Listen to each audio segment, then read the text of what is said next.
Ladies and gentlemen,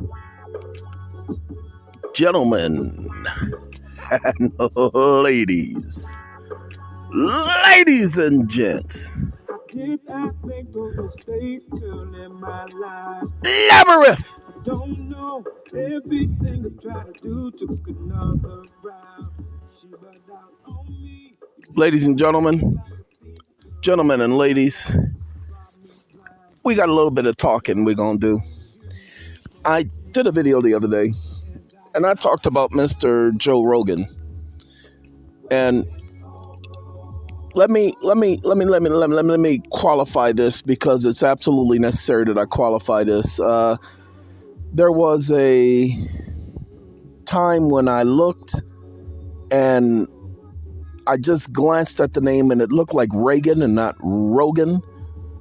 And so I actually never paid attention to the name. I literally always, from that first glance, said Reagan. And so I thought he was, in my mind, related to Ronald Reagan. I know, stupid, ain't it? But I didn't like him because I associated him with Ronald Reagan. No joke. This is the honest truth. Oh my goodness, honest truth? That doesn't exist anymore. And nobody talks about honesty and truth at the same time? Oh, Lord. Well, ladies and gentlemen, I said Labyrinth, but this ain't Labyrinth. This is Anthony. And that's not who I was trying to play. So I'm actually kind of upset that, no, don't get me wrong. I like Anthony, but I was trying to play, hey, Anthony, don't mind me, okay? I'm trying to play this song. Okay, this just so y'all can know.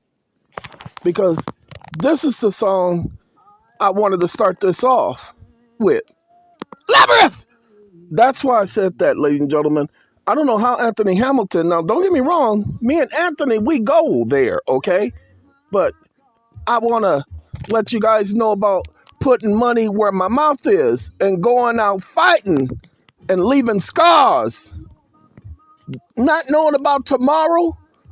You know what I'm saying? Got my feet back on the margin. This is Labyrinth, ladies and gentlemen. Labyrinth! Let it be, y'all. Oh! Okay, so let's get back to the Joe Rogan saga. Oh, Mommy, I am so interested in the Joe Rogan saga. I am so glad that idiot doing a video on that. Ladies and gentlemen, let me get back to hallelujah, I ain't dead yet. Did you hear what he said? Hallelujah, he ain't dead yet. Anyway, ladies and gentlemen, that's where I associated the young man. So there was a, be honest? Oh no, he's being honest again. Oh, we in trouble. I had a prejudice towards the young man from the very beginning. I've tried to listen to several of his shows, and I've tried to listen with the object of not being prejudiced against the young man. Not prejudice against him because of his race. No, prejudice against him because I associated him with Ronald Reagan. And I couldn't stand Ronald Reagan because I knew Ronald Reagan was a racist. Whoa. No, you didn't just sit up here and say Ronald Reagan was a racist. What did Ronald Reagan do to prove to you that he was a racist? Well, when he first got in office, the first thing he did was cut all the social programs. He attacked welfare. People kept thinking that welfare was somebody taking advantage of taxpayers' monies. They brought up the fact that a couple of people violated this or violated that, and so that means that they were going to have everybody suffer as a result of a few. And they made it, ladies and gentlemen, my mother, because she didn't want to be on anybody's welfare, she worked. But that still wasn't enough because she had 7 children to rear. So during the summer, when there was no school, she had no other choice but to receive government assistance. And that idiot was cutting into our budget. That was Ronald Reagan when he first came into office, and he did not stop the so-called 8 years that idiot was there. Now, of course, we know that the president didn't do anything. We know that this was their plan. Okay? Of course, we know it wasn't him directly. Of course, we know that he wasn't a mastermind. The idiot was a bad actor at that. Okay? Let's just get it out there. Oh, you shouldn't be hitting a man while he's down. Look, ladies and gentlemen, I don't care about that man. Never did. The fact that he was a bumbling idiot when he died, oh my goodness, you're going to be stepping on a lot of toes, homie. They had to, towards the end of his life, Ronald Reagan was taken to his office on a weekly, daily basis to go to his office for 15 minutes. Or no, was it 5 minutes? Sorry, 5 minutes. 5 minutes. And they put a pen in his hand and set him behind the desk. That was their routine. Okay, I promise you, I had no sympathy for the man. Now you can see why he associated Joe Rogan with Joe Reagan, and he was thinking that he was related to Ronald Reagan, and that's why he had a prejudice, because he didn't like Ronald Reagan. You better believe it. Now, okay, so Ronald Reagan's gone. We're through that era, 1990s to early 2000s. I go and I tried to listen to a couple of Joe Rogan shows, and all I could say is Republican, Republican, Republican. Oh my goodness, you think there's a difference between Republican and Democrats? No, I know for a fact there ain't no difference between no stupid Republican and no ignorant Democrat. That those two names, they want to claim left wing, right wing, and left move, and liberals, and they give all of these names to describe their own selves.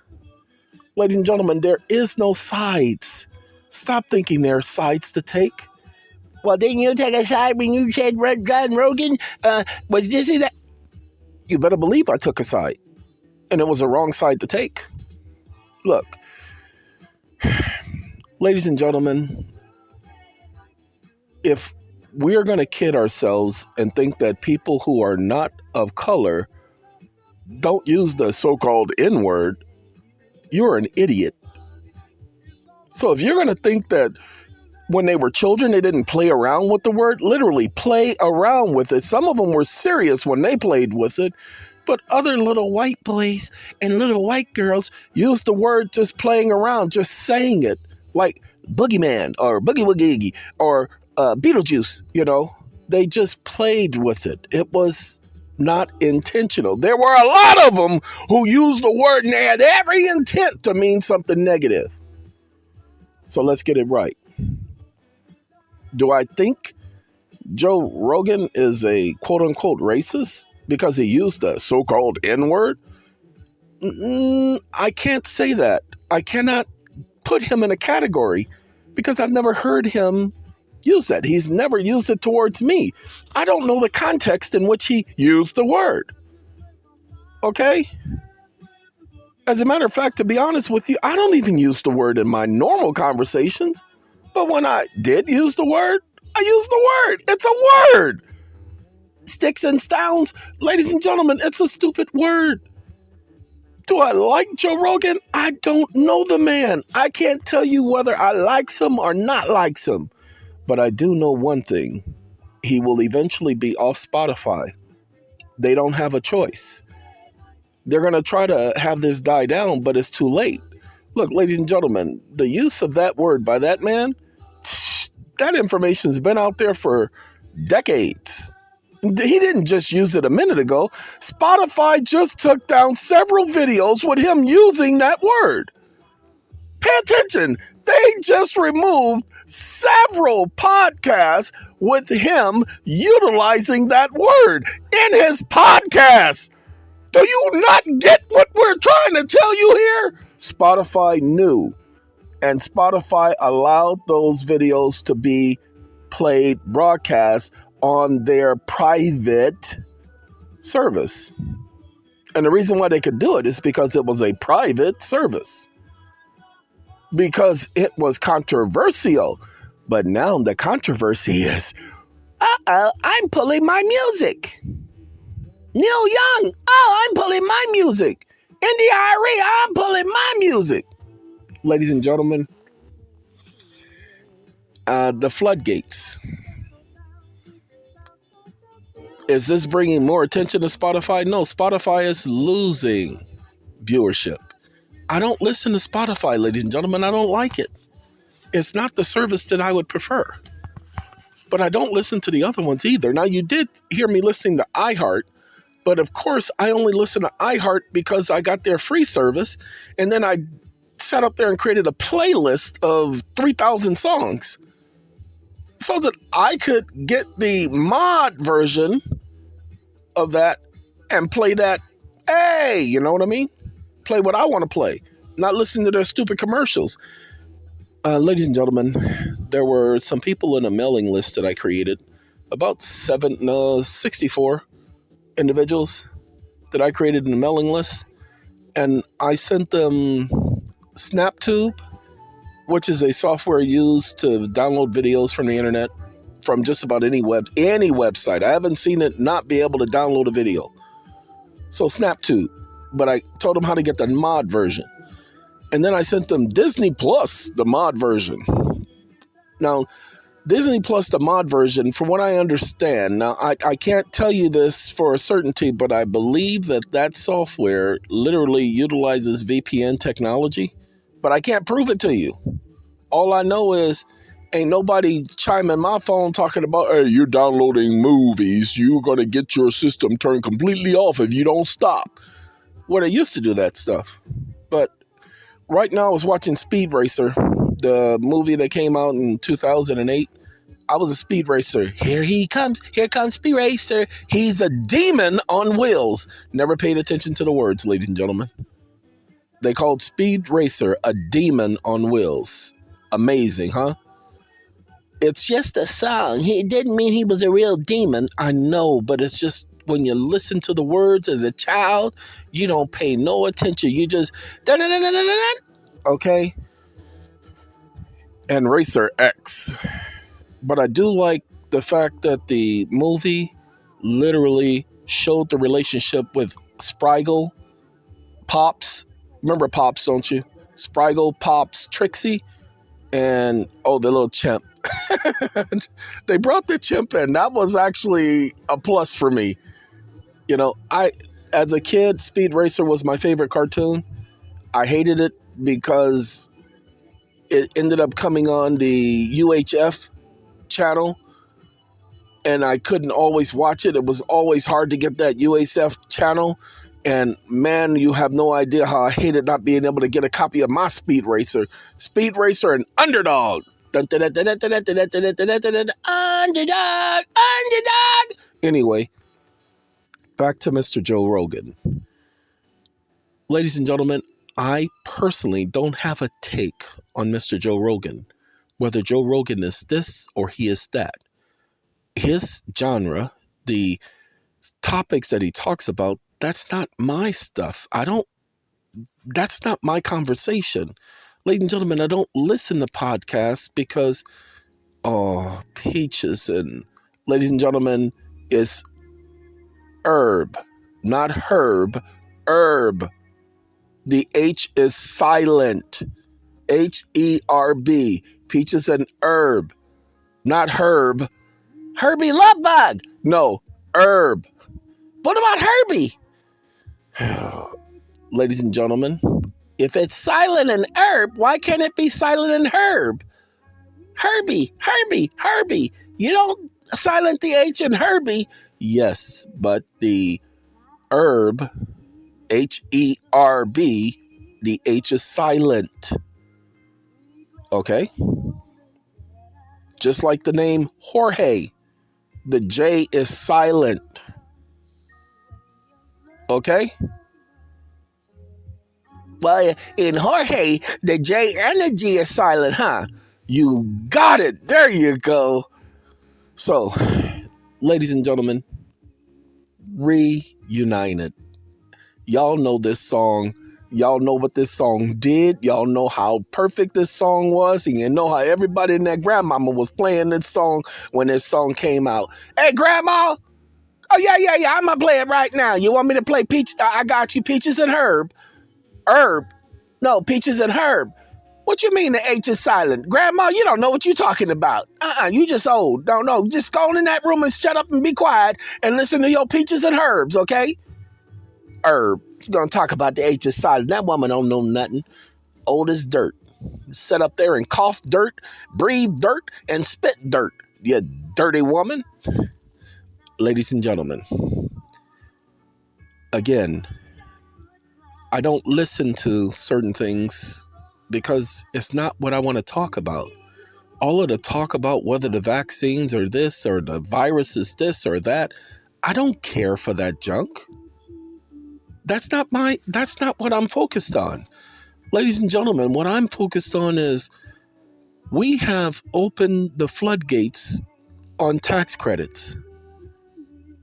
And some of you guys are doing your research and you're finding out things about tax credits. You're keeping it to yourself. And I hope you get everything that you got coming to you. Look, ladies and gentlemen, selfish people get what selfish people deserve. Don't get me wrong. Look, I'm going to put it to you like this. Some people can say, well, you've been getting what you deserve. Ladies and gentlemen, that's fine. I'll accept that. Okay, whether it be true or not, I'll accept the fact that you have that opinion. Okay? But I do know that everybody reaps what they sow. What do you mean? Every time somebody experiences something wrong, they're reaping what they sow? No. Every time somebody experiences something wrong, they're just experiencing life. Ladies and gentlemen, we all go through good and bad times. You cannot avoid it. However, the more wrong you do, the more problems you're going to go through. The more good you do, the more problems you're going to go through. Sorry, it works out that way.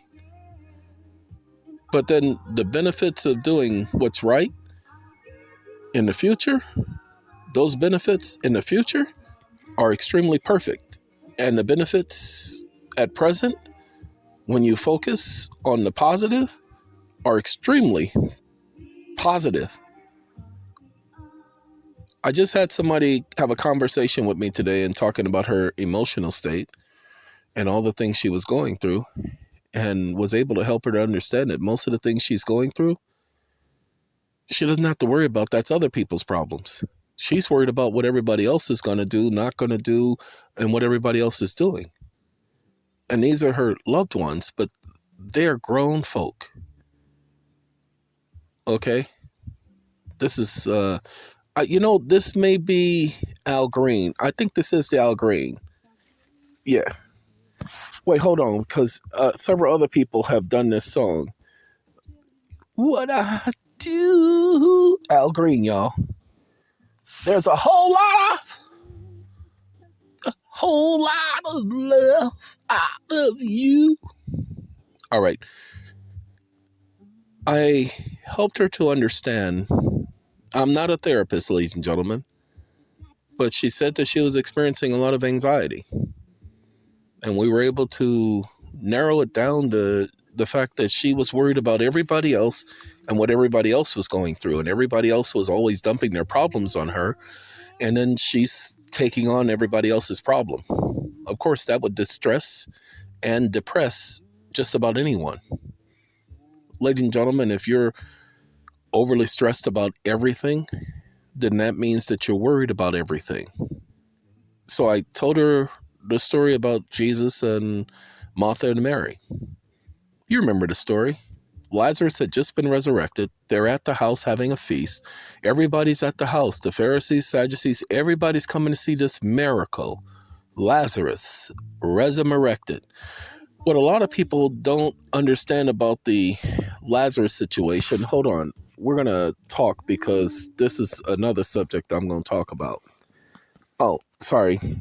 If you're wondering, I'll show it to you. This right here, the weekend meeting for Jehovah's Witnesses, that plays in the background while I'm asleep. So I get to go over the Watchtower and get to go over that talk that they're given over and over and over again all through the night. Anyway, let's get back to this so that you guys understand it. Lazarus, rich man. How do we know Lazarus was rich? Because Mary herself had a pound of nard, and it talked about how expensive that nard was. Okay, several days' wages.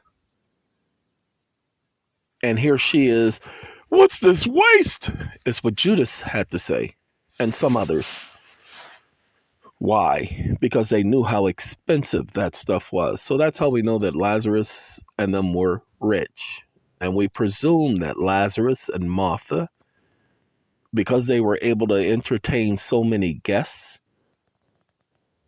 and because they lived in an area where it was well-to-do, and so many people came to console them, and they had so many scribes and Pharisees come over to their home, that they had to be high status individuals. That's how we deduced that, along with some other issues. Well, Lazarus dies, and there's a tomb. Ladies and gentlemen, if you pay attention to Scripture, you'll find that when Joseph died and when Jacob died in ancient times, they were embalmed. There was an Egyptian form of embalming the body so it didn't smell, for preserving the body so it didn't decay and rot and smell. Oh, God, that's nasty. Okay. Well, Lazarus didn't have that. The scriptures make it quite clear that Lazarus was not embalmed like the Egyptians. He was just wrapped, spices poured on him to reduce the smell, and laid in a tomb. A tomb that was dug out of a quarry. We also know that in order for you to be in a tomb that's dug out of a quarry in a rock, that means that you had the money to pay for that hole being dug into the rock, which was a lot of labor. Again, Lazarus had some money. He had some ducats, okay? Well, after 3 days, the body starts to decay. The liquids, fluids inside start to expand, and there you get the rotting flesh. But the fourth day, whoo-wee, that smell is putrid, and you can't get around it. All of the organs starts to decay, and they literally turn to mush over a period of time. Ladies and gentlemen, that was Lazarus. The body swells to the point to where, that's why Martha was saying, Lord, by now he must smell. Because they understood the process. No one had ever been resurrected after being dead for more than 3 days. But here comes Jesus doing something, resurrecting Lazarus, which to this day, nobody could ever disprove. And nobody could ever say, well, no, that's just a folklore. That's just a story. Nope, because the scribes and Pharisees witnessed it. And remember, they did not like Jesus. They couldn't stand him. They killed him, remember? And they witnessed it. They acknowledged it. They recognized it. Don't talk about the Jews of today, because those are not the Jews of before. Sorry. All of the Jewish records were destroyed in 70 CE, so we have no idea who was a real Jew and who was not a Jew to this very day. We don't have any clue. Don't care what anybody say. I don't care if they say, well, my grandmama comes from blah, blah. You can come from whatever you want.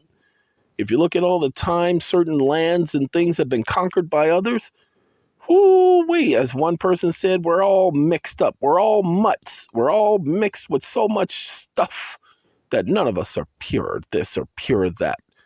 So get off of that soapbox. I need to wash my hands. Okay, ladies and gentlemen, Martha, Mary, Lazarus, and all of these people are at Martha's house. And Martha is cooking a meal for everybody. She's not just cooking for her sister, Jesus, and Lazarus. No, she's cooking for all of those guests that are in her house.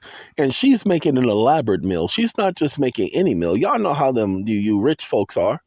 Yeah, I'm talking about you. You know how you rich folks are. Somebody come over and they special. You sitting up there going all out. You're doing like a 7-course meal.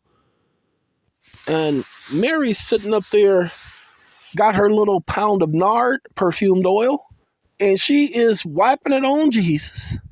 And she's crying as he's talking. Why? Well, nobody pays attention to the story. They only know that she's wiping his feet with her tears and drying them with her hair. That's all they pay attention to. They don't pay attention to the fact that Mary is grateful to the point to where she had 7 demons cast out of her. She was a demon-possessed woman at one point, and all of these demons are cast out of her. Now, she's grateful for that, but that's not the only thing. She was a hoe, a prostitute.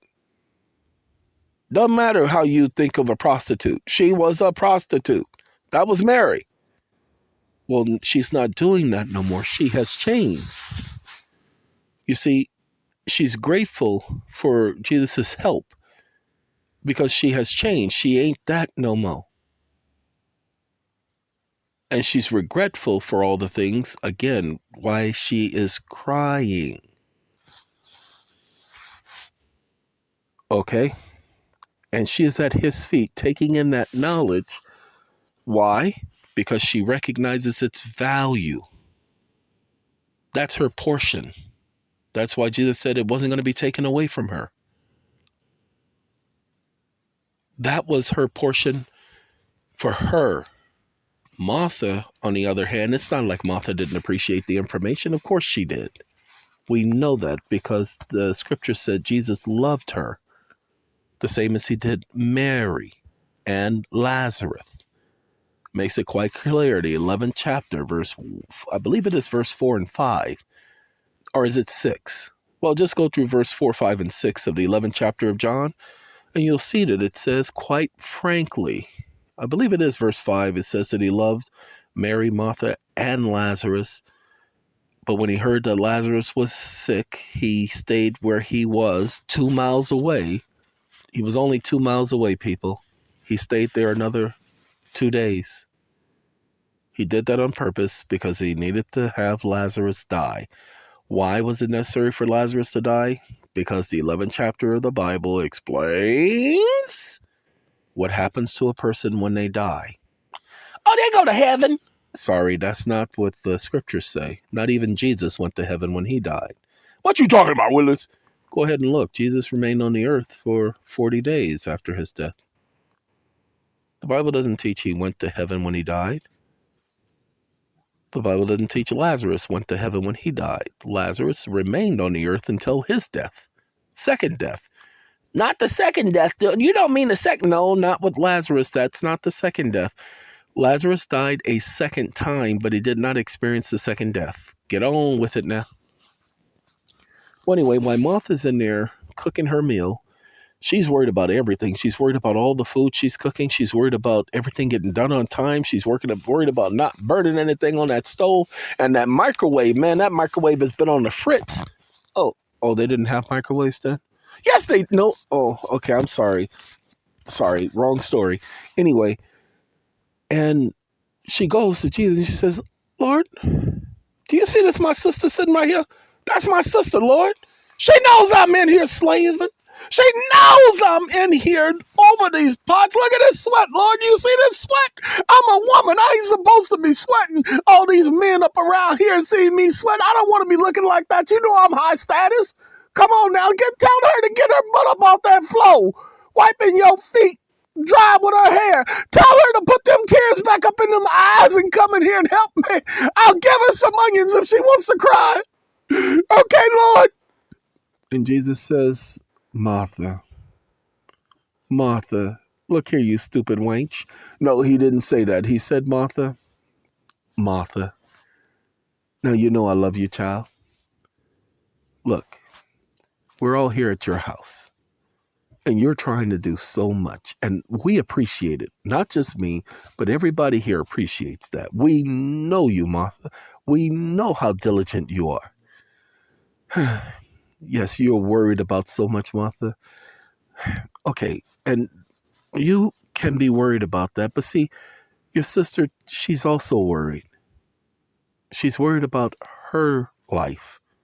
She's worried about maintaining. She's worried about not going back to the things she has left behind, the things that she's stepped away from. And she's trying to build her faith up so that she's not stressed. She knows I'm not going to be here much longer. That's why she's doing what she's doing. That's why she's hanging on every word. I'm not going to take that from her because she recognizes how important this is. But you, go on back in that kitchen and get my food, woman. I'm sorry. Again, most people don't pay attention to the story to see everything that's going on. They just see some woman wiping his feet dry with her hair and not realizing the reason. Martha was worried about everything because she's worried about the perception of how the guests are going to view her based on being guests in her house. And that's a good thing because we are all worried about how people are going to view us after they visit our home. But Mary is saying, I'm not going to get this opportunity again. What you all don't get to understand, not everybody got to eat a meal with Jesus when he was here. Not everybody got to go into the house when he went into a house. You saw when he first started his ministry, there was not enough room in the house for anybody to have a seat. Nobody could get in through the door. There were so many people at that house. They literally got up on the top of the roof and cut a hole in his roof. What the? Hey, what you fools up there? Oh, man, I'm not. Oh, God. Okay. That's how it was to meet with him. People had to ask permission. If you don't recall, when the two Greek individuals came to him, we heard the master was here. Where is he that we might have a word with him? And thus he would say, it is done. Why? Because now the people of the nations were beginning to come to him. But he was not sent to the nations, as he told the Phoenician woman. It's a whole lot of information in just that little section in John. That's just the 11th and 12th chapters. Just that little section. Whole lot of information as to what's going on. Well, the reason for me going into all of that spiel right there, and we can go back to Al Green, is because the woman whom I was talking to, she mentioned that she was stressed, worried about a lot of things. And as I explained to her, she just has to focus on the main meal, the most important part of the meal. Because, ladies and gentlemen, you can have all the appetizers all you want, okay? You can have all the side dishes all you want, but we all know the main dish is pay attention, the main dish. If the main dish ain't ready, wait. If the main dish ain't ready, oh Lord, it's horrible. So, ladies and gentlemen, did you know that today is National Foundation Day? National Foundation Day, February 6th. Y'all keep that in mind. I have no idea what National Foundation Day is, and I don't care. Okay? It don't mean nothing to me. They can create a day for everything of the week if they want.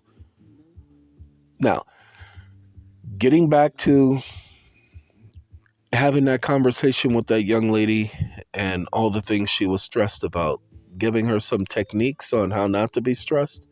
Ladies and gentlemen, there was a time that I went through, I guess you could call it depression, because that's what people call it. There are some people who go through depression and their depression is so deep and that depression is so entrenched that it is a spiral that they can't get out of. I've had several friends who have gone through that type of depression. When they couldn't handle it anymore, they took their lives. I can say that I am grateful that I wasn't around them when that happened. That would have devastated me. I have not had any friends, and I know some of you have, whom I was in communication with on a daily basis at the time, and then they committed suicide. I often say to myself, if I'd been there, they would not have done that. You know how Mary and Martha said to Jesus, Lord, if you had been here, my brother would not have died? Well, I often say to myself that there is no way in the world.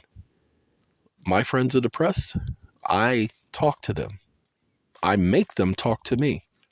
They don't get to tell me, I don't want to talk about it. Look here, mother, you don't get to do that. The young man's name is Toriano Herrera for the full name. Died, I think, right about 1996. Ladies and gentlemen, this young man, one of the brightest people I've ever known, and he was about 6 years my younger. And I met this kid. He was the brother of a friend of mine, Victor. They were from Belize, and they lived here in the States. And Victor, that young man right there, is, all I can tell you is Victor was unique in so many ways. I've not spoken to Victor since just before his brother's death. And his brother goes to a park, this bright kid, and he shoots himself in the head. And takes his life at 6 a.m. Ladies and gentlemen, I've always thought that he did that on purpose, and he did it on a park bench, and he did that intentionally. And I don't think it was to get back at everybody. I think it was literally because of everything he was going through, because that young man had a lot on his mind. And I even told his brother, these are my exact words to his brother, just before I left Los Angeles. I said, you need to keep an eye on him. He's got a lot on his mind, and he needs somebody to talk to. My exact words. I just couldn't be that person. Toriano Herrera was brighter than I was, ladies and gentlemen. He was on a level, his thinking was on a level higher than mine. I kid you not. And by this time, I had just gone through the operation. The operation was in 1989, 90, the end of 89. And this was 96. And I am still teaching myself how to read at this point. And ladies and gentlemen, I couldn't handle the conversation with him because he was thinking on a whole nother level that I didn't reach until 2014. It took that long for me to understand what that young man was going through. I felt sorry for him all these years because he didn't have anybody to talk to, and I couldn't be that person there to help him. So there are a lot of people out there going through depression, and they don't have anybody to talk to. But what I didn't realize is, for that young man, all I needed to do was listen and let him talk, let him explain. You see, I was afraid of the conversations that he was having. Why? Because he was, you know, the deepest part of the ocean?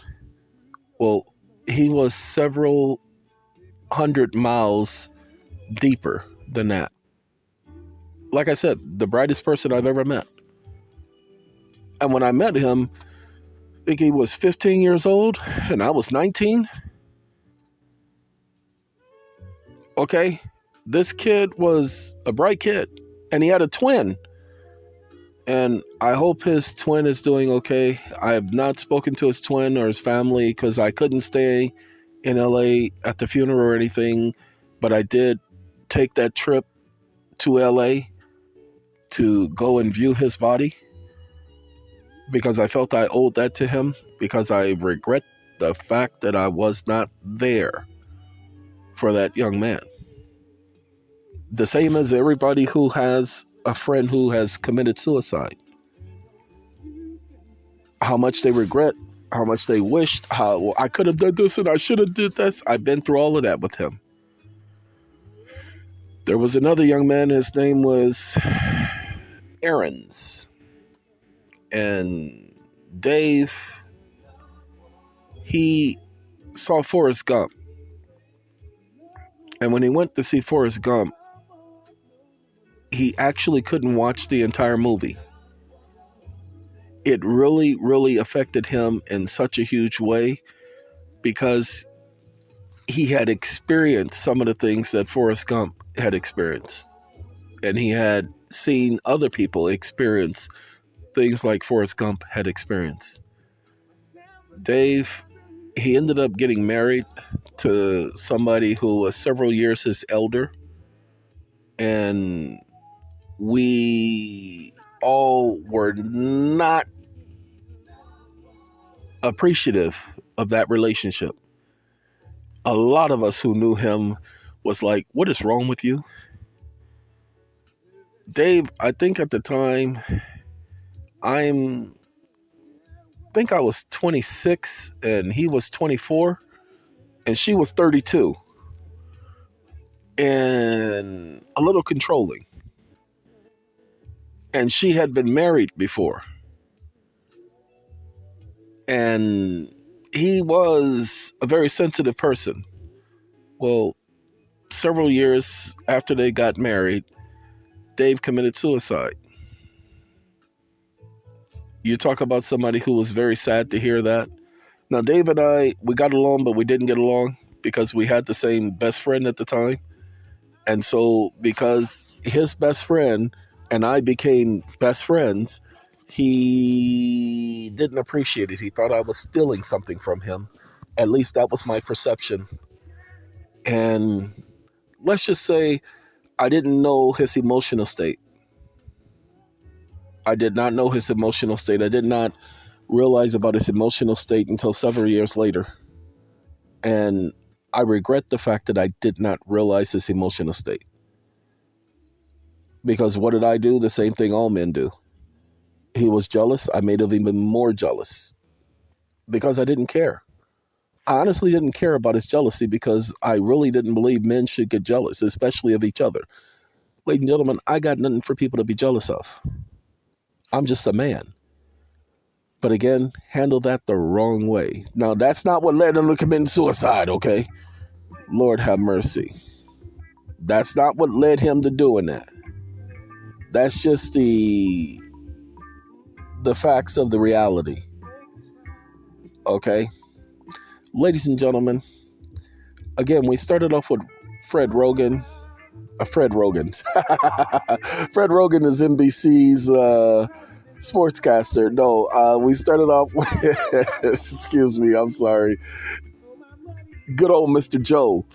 And again, the very fact that we go from that to my having a conversation with a young lady, because the first thing she did, she called me up and told me about all the things she was going through because she asked for a consult, and she talked about how she's overwhelmed and got all these problems. And after we talked, it was able to help her realize that that's not a lot of problems, that each one of those. And I told her, I said, well, first, if you look at it, this is what I suggest you take care of first, because that's the crux of everything. You take care of that, and in a couple of months, you'll be able to take care of these things. And then I told her how she can get that taken care of. But I said, this is not the consult. This is just the precursor. So that when we have the consult, we can go over this in more detail. Ladies and gentlemen, she now has a hope. Instead of thinking that, I don't know how I'm going to handle this. Oh, God, if I just have to handle one at a time, once I handle one thing, then another 5 things will come up. That type of thing. That's not hope. Look, ladies and gentlemen, things are not about to get better. Just don't take my word for it, but take my word for it. I told you guys there's going to be a low. They're going to make everybody think everything's okay.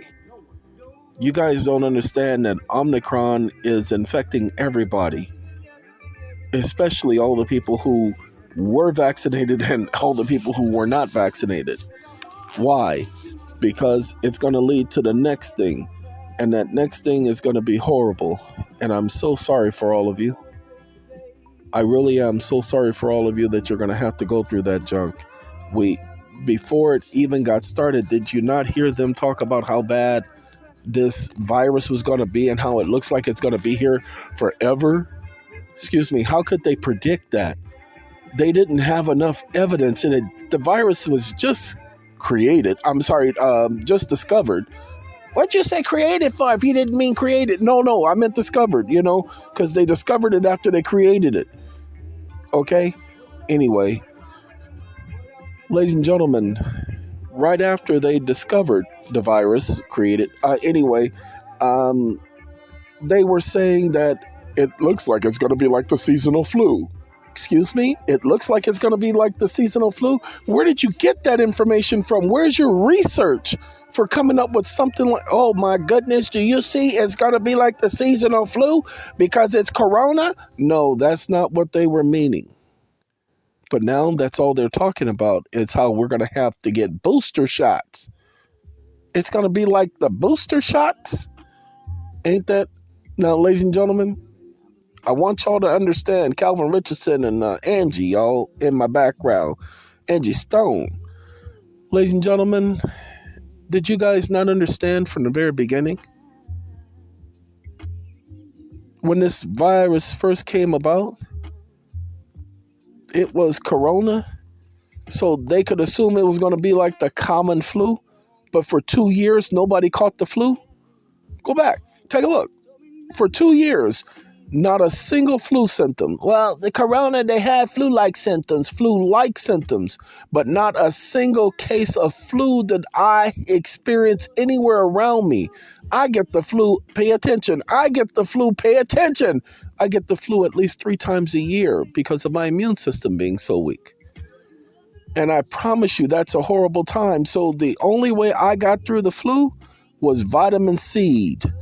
I used to do 2,000 to 5,000 milligrams of vitamin C twice a day. Okay, because of my weight and everything, I could take up to 10,000 milligrams. And I never went over that. There's no need to overdose on no vitamin C.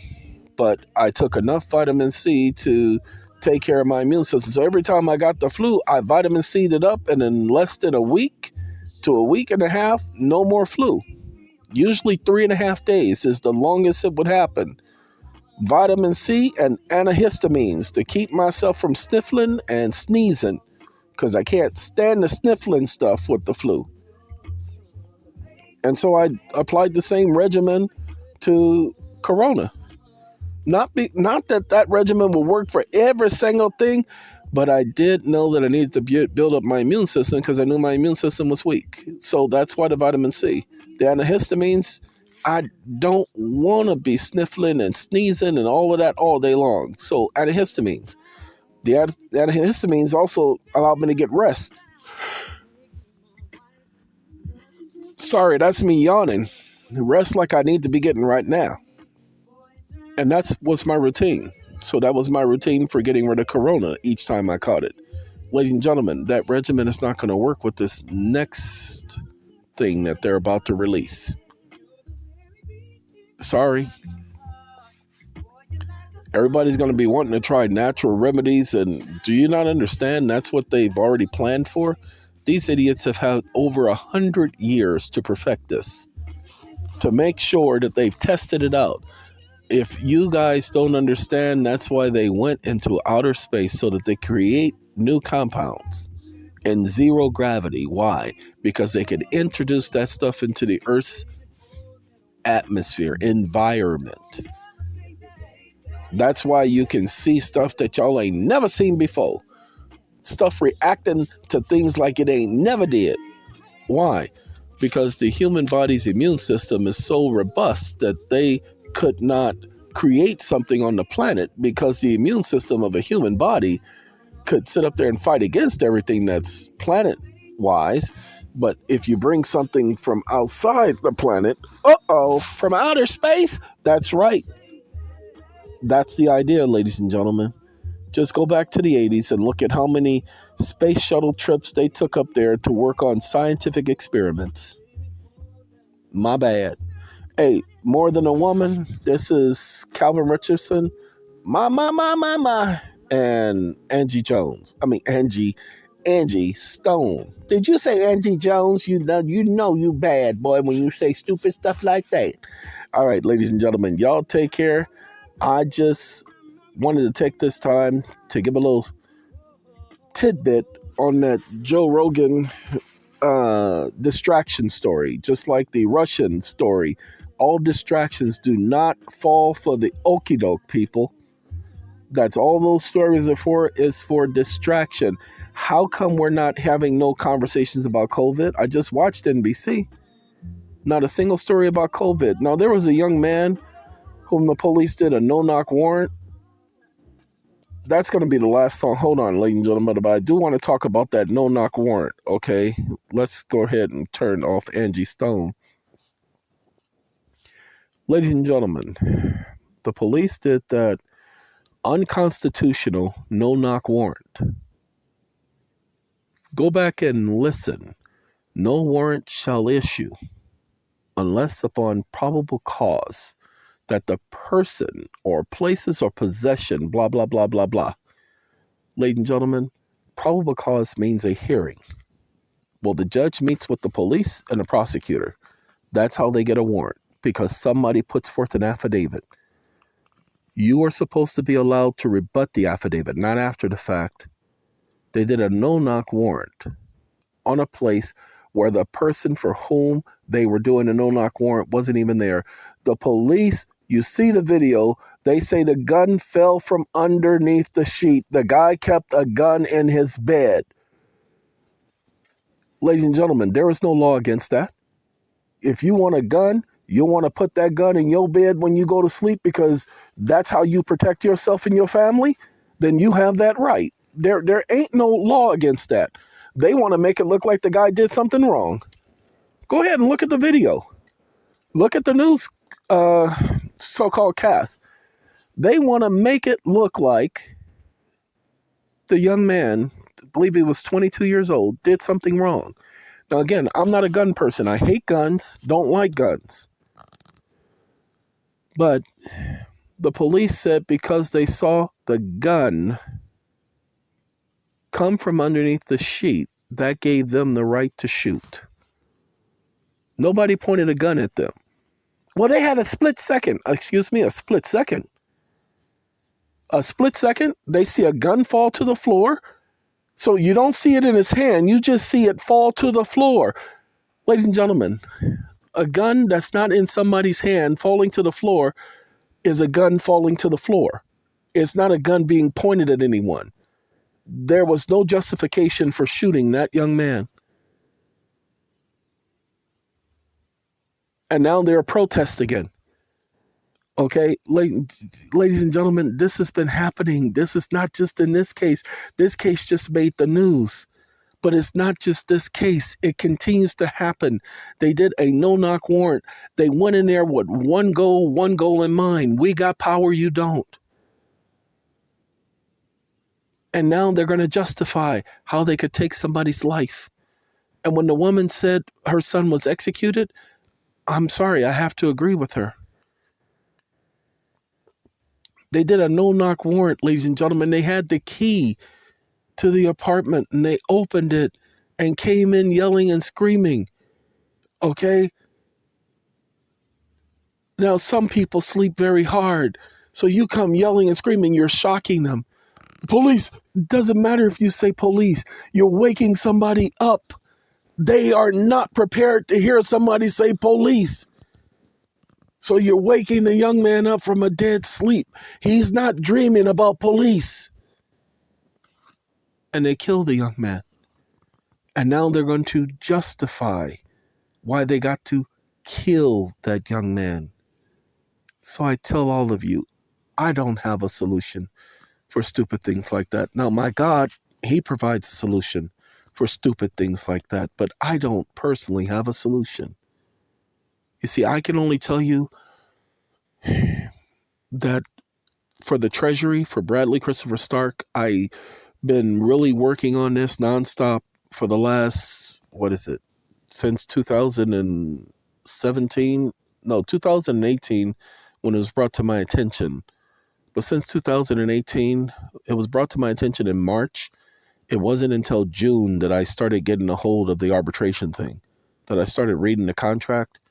So for Bradley Christopher Stark, it's been my goal to figure out not how to get him to get that, get a hold of the money, but to go after them for the failure to release and all of that. And I had to figure that out. Had I not stumbled across the debt forgiveness, ladies and gentlemen, I promise you, all of your solutions are bound up in debt forgiveness. You see, they have a contract with the U.S. government. All they do is simply forgive the debt. Can't nobody argue that point? It's a forgiven debt. They can show the contract. And that's the thing that keeps the IRS from coming in there and telling you whether or not you're allowed to receive the tax credits, is you must have a contract. Well, when we have all of these arbitration contracts, there's a contract. Pay attention.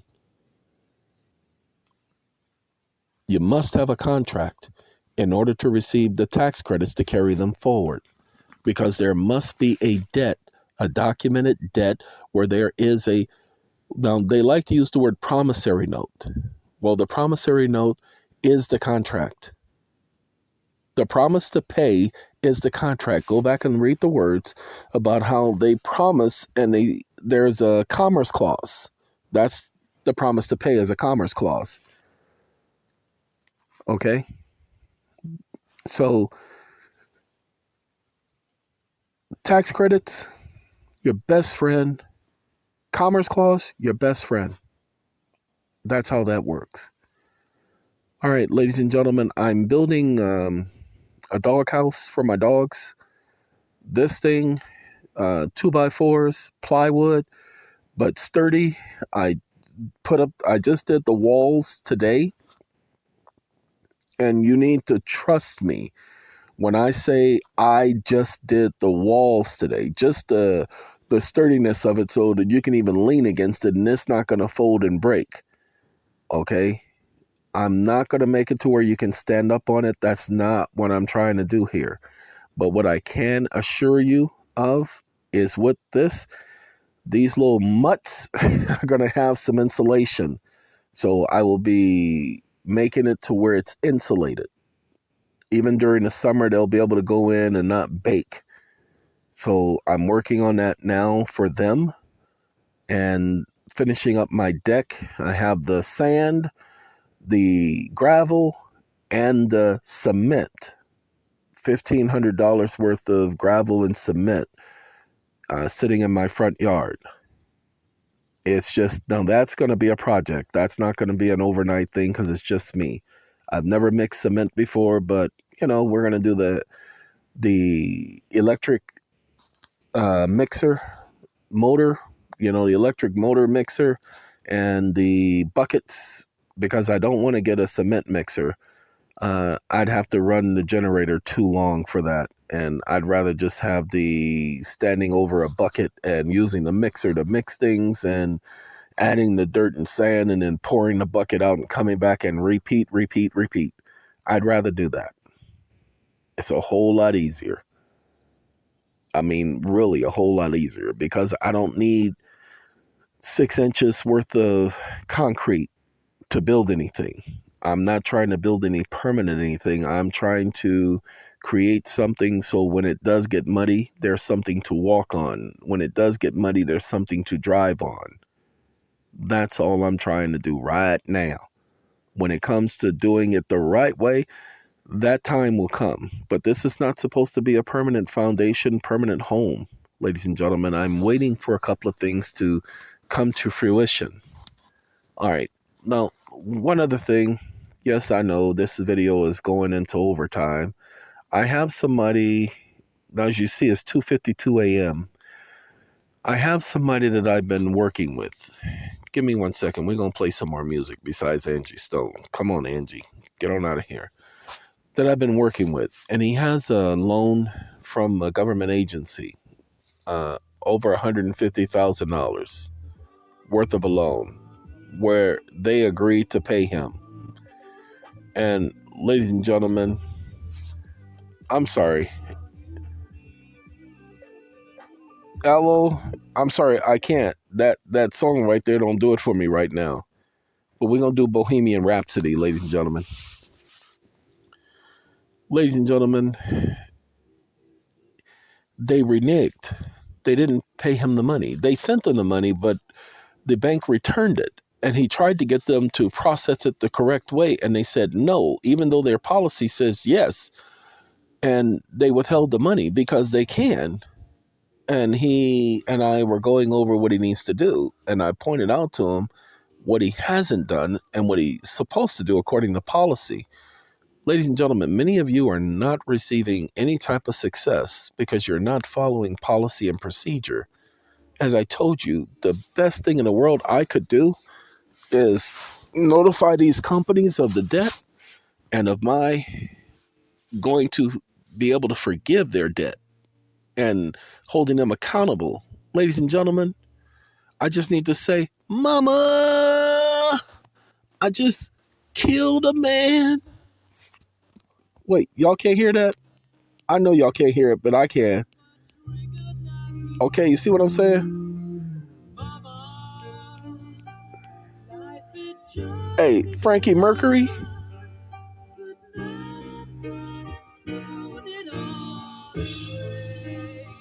Okay.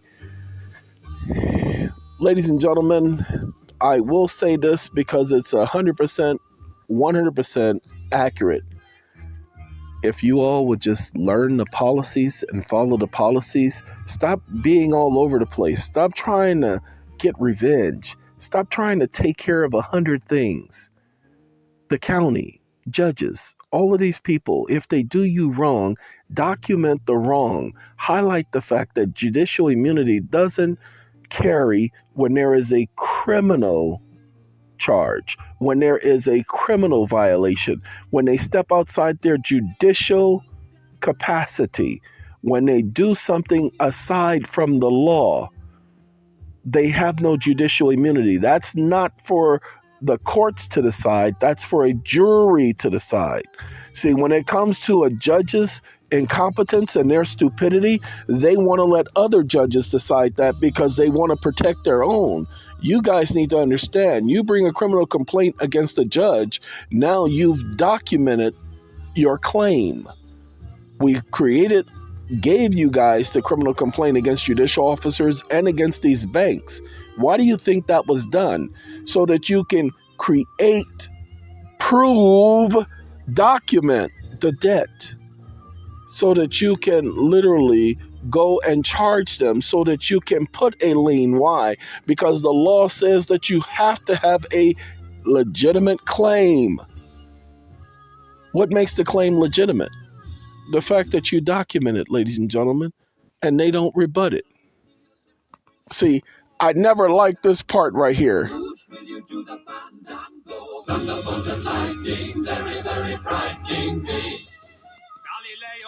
Now, ladies and gentlemen, for the 1970s, that was okay. Okay, for the 1970s, that was okay. And for the so-called Broadway theater, that's okay. But for a song on a radio, I never liked it. But, you know, who am I? Okay. I think we're going to end with Bohemian Rhapsody. I think by explaining to you guys about your options and what you should be doing one claim at a time. Ladies and gentlemen, wait, no. Hold on. Got one more thing to tell you guys about. In the state of Arizona, I had an appeal. I signed a plea agreement, and when I signed that plea agreement, right after I signed it, the prosecution and everybody, they started reneging against the agreement. They started doing all kind of things the agreement said they couldn't do. The court wouldn't listen. So I appealed it. The appeals court said, you can't appeal this. You signed a plea agreement. I said, they're in breach of the plea agreement, and I am doing an appeal because of their breach. If they are in breach of the plea agreement, then that invalidates any waiver of the right to appeal. Ladies and gentlemen, the appeals court ignored me. The Supreme Court of the state ignored me. We've been going on 25 years of all of this, and I finally found the case law. I'd never looked for it, but I found the case law that says if you are challenging breach of the agreement, by all means, you get to go in there and bring that to everybody's attention. Ladies and gentlemen, the appeals court, I'm letting them know, hey, fools, I ain't got time for your ignorance. And see, I don't have time to be curtsying. I'm not being polite. I'm calling them stupid. I'm calling them racist. I'm calling them ignorant. Why? Because I ain't got time for the stupidity. Your job is to make decisions based on the law, not based on whether or not I was polite to you. Being polite to you ain't got nothing to do with you doing your job. Do your job, you ignorant mother, And what I have discovered is, fine, go ahead and deny me, because I'm going to piss you off so that you do deny me. Then I'm going to go to the Supreme Court of the state, and I want them to deny me. Then I'm going to go to under Rooker-Feldman. Rooker-Feldman, you don't go to federal court after you go to the state Supreme Court. You go straight to the Supreme Court of the United States. And when I go there, I just go there on the constitutional grounds and constitutional violations and bring forth my constitutional challenge. I don't have time for the stupidity. Now with them I'll curtsy. With them I won't bow, but I'll gracefully give them a nod, There you go, homie. Move out of my way, Roberts. That's my game. Y'all gonna start obeying somebody. You ain't gotta obey me, but you gonna obey somebody.